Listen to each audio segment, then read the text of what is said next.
Oke, sebelumnya perkenalkan nama saya Ja'far Sadiq Hibatullah atau biasa dipanggil Ibad.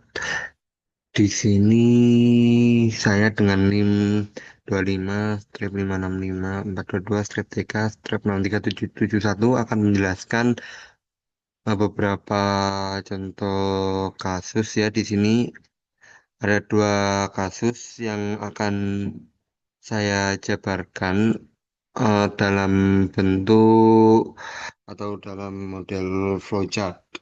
Oke, tanpa berlama-lama lagi langsung saja kita masuk ke dalam, sorry, langsung saja kita masuk ke dalam contoh flowchartnya ya.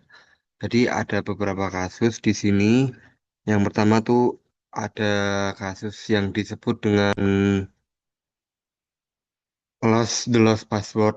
Jadi studi kasusnya tuh adalah dalam sebuah kasus misterius yang terjadi di Jakarta.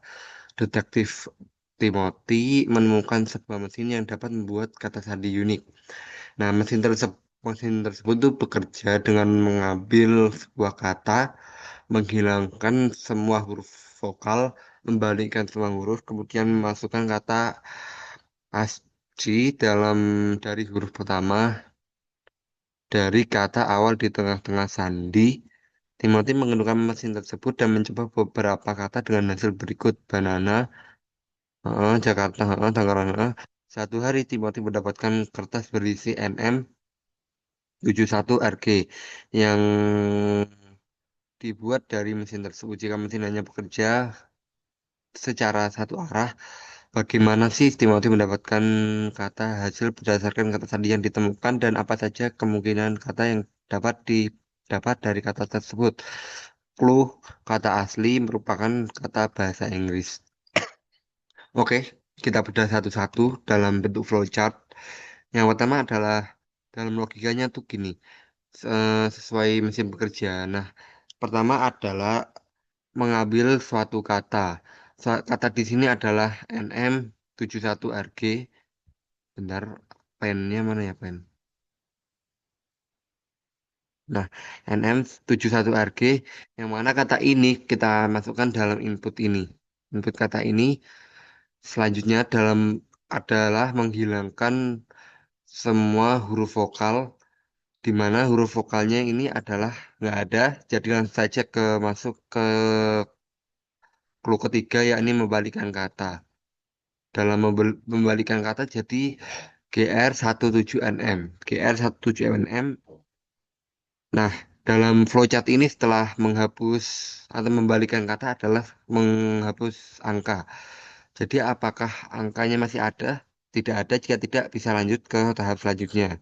Jadi di sini tinggal kata GRMN.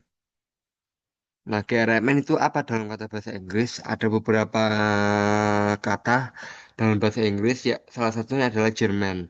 Jerman, terus ya Jermain juga bisa. Jadi itu JRNMN, JRMN, GRMN. Nah, jika sudah dapat kata sesuai bahasa Inggris, kita akhiri ya, ini kata penutupnya ya ini selesai atau akhir daripada flowchart kita. Oke, jadi kesimpulannya pada kasus pertama atau the lost password, kita mendapatkan alur yang cukup jelas dari kasus ini. Dijelaskan mesin bekerja dengan membalikkan sebuah kata dengan cara menghilangkan semua huruf vokal. Jadi huruf vokal dari GR17MN itu dihapus sehingga kan tidak ada huruf vokalnya lagi. Terus selanjutnya adalah menghapuskan angka.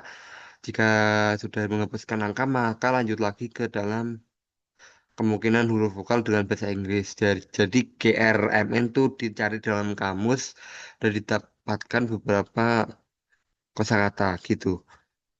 Yang terakhir adalah selesai. Udah. Oke, untuk penjelasan The Last Part saya kira sudah cukup. Lanjut ke selanjutnya ya. Maaf, saya hapus dulu. Oke, lanjut ke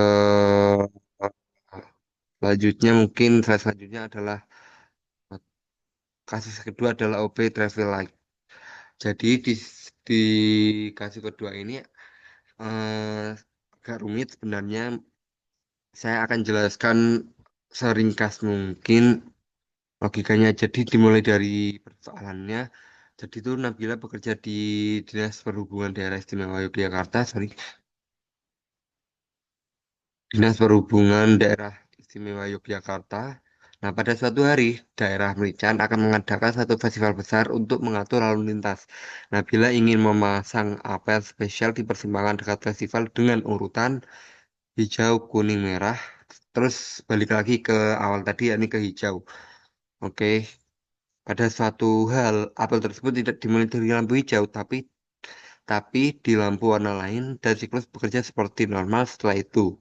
Oke, jika durasi lampu sebanyak 20 detik, lampu hijau sebanyak 20 detik, lampu kuning 3 detik, dan lampu merah sebanyak 80 detik, dan detik ke 45 apel baru menunjukkan warna kuning. Nah, sorry ya, apakah, what, oke, coba ya, bentar ya. Oke, saya lanjutkan saja ya. Dari sebuah, what, buat sebuah logika yang menentukan warna lampu yang ditunjukkan apel pada detik ke 80, 135, 150, 212. Tunjukkan juga warna yang menunjukkan apel pada detik tersebut menggunakan logika Anda. Clue-nya apel menunjukkan lampu kuning di detik 45 dan 47. Oke, mungkin saya akan mulai dari penjelasan singkatnya. Oke, hmm, oke, jadi saya di sini menggunakan flowchart. Flowchartnya tuh saya akan jelaskan bagaimana cara logika saya atau saya berpikir saya untuk menentukan lampu warna pada detik tertentu. Jadi kita mulai daripada paling awal ini ada kata mulai. Nah, kata mulai itu sebuah apa ya? Sebuah logik atau sebuah inputan untuk kita memulai atau sebuah perintah untuk memulai input.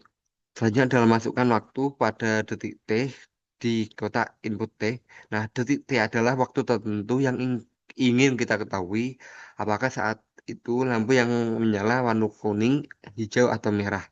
Nah, selanjutnya adalah proses perhitungan nilai S dengan rumus T min 25 mod 103.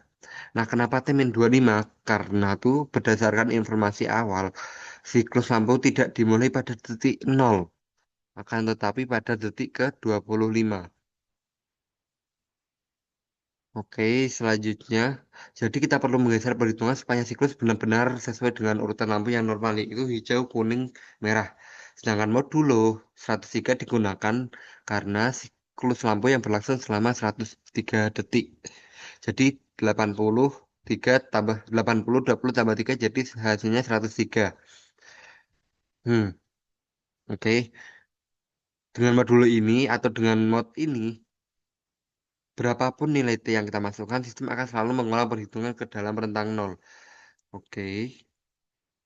Selanjutnya sehingga kita selalu tahu posisi detik yang berada di bagian mana dari siklus kita. Nah, setelah nilai S dipenuhi, sistem mulai melakukan pengecekan kondisi. Pertama, flowchart menanyakan sorry, apakah sistemnya sama dengan 19 atau tidak. Jika iya, maka lampu tersebut hijau. Jika tidak, maka sistem akan melanjutkan ke keputusan kedua.